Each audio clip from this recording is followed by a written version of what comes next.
Hindustan times सहित हमारे राष्ट्रीय मीडिया ने आज एक खबर को कवर किया है।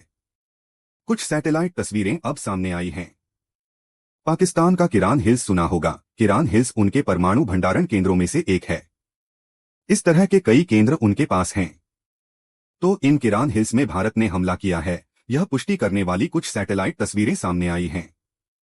इससे जो समझ में आता है वह यह कि किरान हिल्स में उनके परमाणु केंद्र की तरफ जाने वाला कोई एंट्रेंस रहा होगा, या कहें कि जहां उनके हथियार जमा किए जाते हैं वहां के एंट्रेंस पर भारत ने हमला किया होगा। अगर इसे एक चेतावनी हमला माने तो ये एक साफ संदेश हो सकता है कि हम जानते हैं कि तुमने अपने हथियार कहां छिपा रखे हैं और जरूरत पड़ी तो हम वहां तक भी हमला कर सकते हैं। स्वतंत्र रूप से हुए एक अध्ययन में यह खुलासा हुआ है और उसके साथ साक्ष्य के तौर पर सैटेलाइट तस्वीरें भी दी गई हैं। इसकी खबरें हमारे मीडिया में भी आई हैं। इन तस्वीरों में काफी स्पष्टता से देखा जा सकता है। साथ ही भारत द्वारा पाकिस्तान के सरगोधा एयरबेस पर किए गए हमले की सैटेलाइट तस्वीरें भी अब सामने आई हैं। ये अपडेट काफी महत्वपूर्ण माना जा रहा है क्योंकि भारत ने इससे पहले कभी किरान हिल्स पर हमला नहीं किया था। भारत ने आधिकारिक रूप से इस हमले की पुष्टि नहीं की है। भारतीय वायुसेना के प्रतिनिधि ने प्रेस कॉन्फ्रेंस में मीडिया के सवाल पर कहा था कि हमें किरान हिल्स या वहां के परमाणु हथियारों के बारे में कोई जानकारी नहीं है और मैंने अपनी पिछली ब्रीफिंग में भी ऐसा कोई बयान नहीं दिया है। लेकिन जब उस जवाब को गहराई से देखें तो उनकी मुस्कान और हल्की हंसी में भी छिपा संदेश नजर आता है, जो दर्शकों ने भी नोट किया होगा। अब सैटेलाइट इमेजेस के माध्यम से यह हमला लगभग पुष्ट हो चुका है। भारत ने इसकी कोई आधिकारिक पुष्टि नहीं की है। साथ ही पाकिस्तान के एयरबेस पर भारत के हमलों के कारण अब भी उनके कई एयरबेस पूरी तरह से ऑपरेशनल नहीं हो पाए हैं।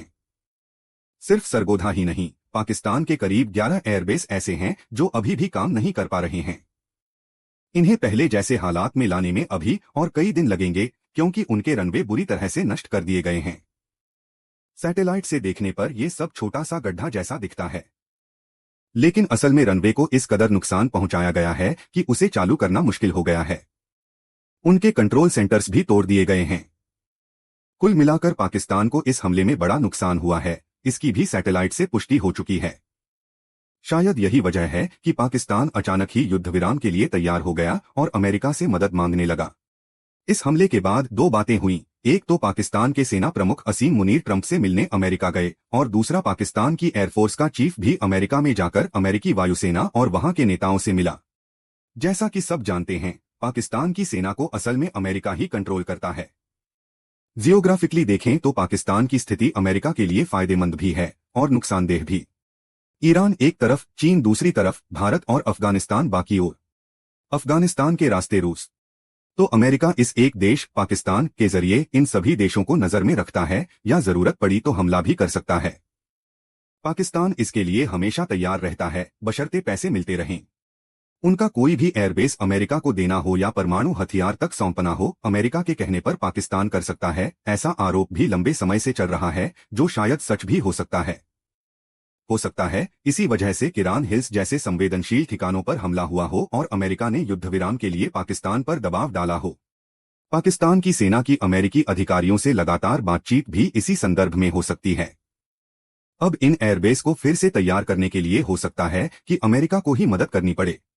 अमेरिका की भूमिका बहुत बड़ी है। अमेरिका और पाकिस्तान का संबंध काफी रहस्यमय है। कुल मिलाकर किरान हिल्स पर हमला हुआ है, यह लगभग तय माना जा सकता है। भारत ने किया या नहीं, यह स्पष्ट नहीं है क्योंकि भारत ने इसकी पुष्टि नहीं की है। लेकिन इतना जरूर कहा जा सकता है कि यह पाकिस्तान के लिए एक डराने वाला हमला रहा होगा। इस विषय पर हम फिर कभी विस्तार से चर्चा करेंगे।